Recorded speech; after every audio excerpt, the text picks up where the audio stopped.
बसेरा पार्ट 2 बिहार सरकार की एक महत्वाकांक्षी योजना जो ऑपरेशन बसेरा पार्ट 1 में भूमिहीनों को, वास रहित भूमिहीनों को जो सुटेबल कैटेगरी के हैं उनको पर्चा दिया गया।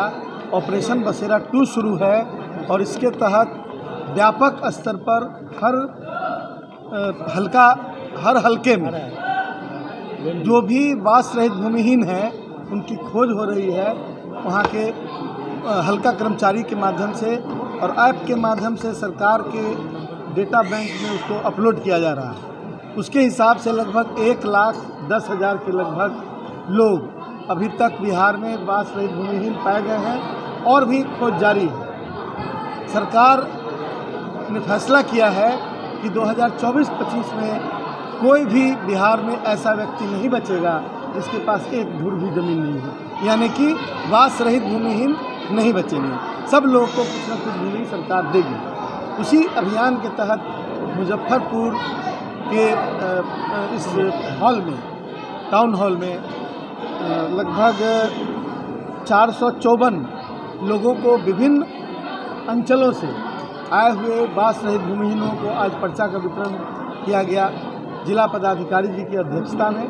और यह नेक कार्य लगातार विभिन्न जिलों में हो रहा है और इस तरह से हम उस डाटा को, जो डाटा एक मतलब मैं समझता हूं कि वास रहित भूमिहीन होने का जो दर्द है, उस दर्द को अपने आप को उस जगह पर रख कर देखने से उसका अंदाज़ा लगता है। मैं समझता हूं कि एक बहुत ही संतोष का कार्य हुआ और सरकार की इस माननीय नीतीश कुमार जी और तेजस्वी प्रसाद यादव जी के नेतृत्व में इस कार्य को पूरे बिहार में किया जा रहा है। उनको बहुत बहुत साधुवाद हम देते हैं। म्यूटेशनल को लेकर के लगातार शिकायतें आ रही है, कुछ सुधार नहीं हो रहा है। म्यूटेशन को लेके शिकायतें जहाँ कहीं भी आ रही हैं उसको संज्ञान में लिया जा रहा है, उस पर कार्रवाई की जा रही है। लेकिन जो व्यवस्था बनाई गई है उसमें म्यूटेशन में कोई शिकायत नहीं आनी चाहिए। अब जैसे कि उसमें फीफो कानून लागू किया गया है, जिसने पहले रजिस्ट्रेशन कराया उसको पहले उसकी सुनवाई होगी, उसका दाखिल खारिज का निर्णय पहले होगा। पहले जल्दी कराने के नाम पर जो भ्रष्टाचार होता था उसकी समाप्ति हो चुकी है। अब वो एक सीक्वेंस में एक सीरियल नंबर से होगा।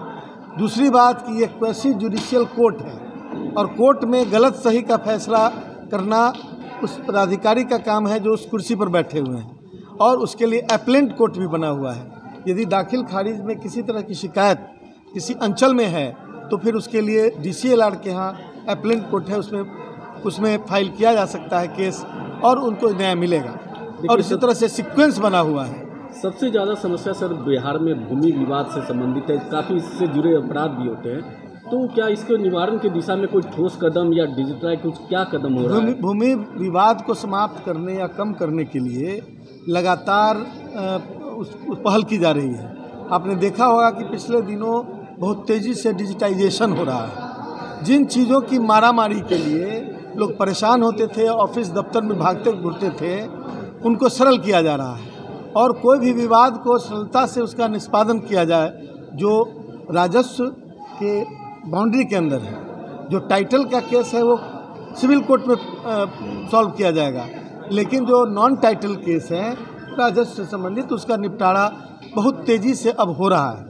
और इसके लिए लगातार शेड्यूल तय किया गया है और सारे पदाधिकारी तत्परता से इस पर कार्य कर रहे हैं। फिर भी शिकायतें तो हो ही सकती है, बहुत बड़ा काम है। और अभी जो स्पेशल सर्वे हो रहा है, जो विशेष सर्वेक्षण, उस सर्वेक्षण में बहुत सारी चीज़ों का रेक्टिफिकेशन किया जाएगा।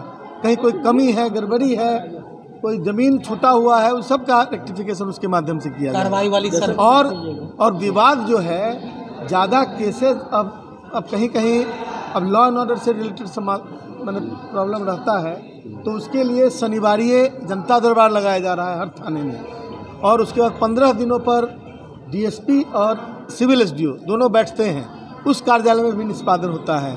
और उसके बाद फिर महीने में एक बार DM और SP भी बैठते हैं। तो इससे सारे टायर बने हुए हैं, उन जगहों पर जाकर जो भूमि विवाद है उसका निष्पादन किया जा सकता है। देखिए, जमीन का आधार से जो सीडिंग का काम है सर, आधार से सीडिंग करना है, सभी जगह ये लगाना है, कैंप लगाकर करना है, लेकिन ऐसा हो नहीं रहा है। देखिए ऐसा हो रहा है, स्पीड में जो जहाँ कमी है उसको एक्सीलरेट किया जाएगा। ऐसा इसलिए कराया जा रहा है कि हर व्यक्ति की ज़मीन के साथ उसका परिचय जुड़ जाए। कहीं भी उसकी ज़मीन के साथ कोई गड़बड़ी होगी तो मोबाइल नंबर भी लिया जा रहा है, आप देख रहे होंगे। वो इसलिए लिया जा रहा है कि उनको अलर्ट मैसेज चला जाएगा कि उनके ज़मीन का कोई और दाखिल खारिज तो नहीं करा रहा है। और मोबाइल पर ही देश के किसी हिस्से में, दुनिया के किसी के हिस्से में है, वहीं से वो ऑब्जेक्शन फाइल कर देंगे तो दाखिल खारिज जो गलत करा रहा है को रुक जाएगा। तो ये सारी व्यवस्था अभी इन प्रोसेस है और मैं समझता हूँ कि इसको मैच्योर होने में लगभग 6 महीने लगेंगे। 6 महीने के बाद आप देखेंगे कि बहुत सारी चीज़ें बहुत स्मूथ हो गई और विवाद कम भी हो गए और आम लोगों को की सुविधा बढ़ भी गई। कम समय में अधिक से अधिक कार्य किए जा सकते हैं। कार्रवाई वाली सरकार में ऑथेंटिसिटी भी बढ़ेगी। अब तक कितने सीओ पर कार्रवाई की गई है आपके द्वारा? अब तक लगभग 43 पदाधिकारियों पर कार्रवाई की गई है। तो कार्रवाई भी की जा रही है और उसके बाद फिर उनको डायरेक्शन भी दिया जा रहा है रिवोक होने के बाद, है ना।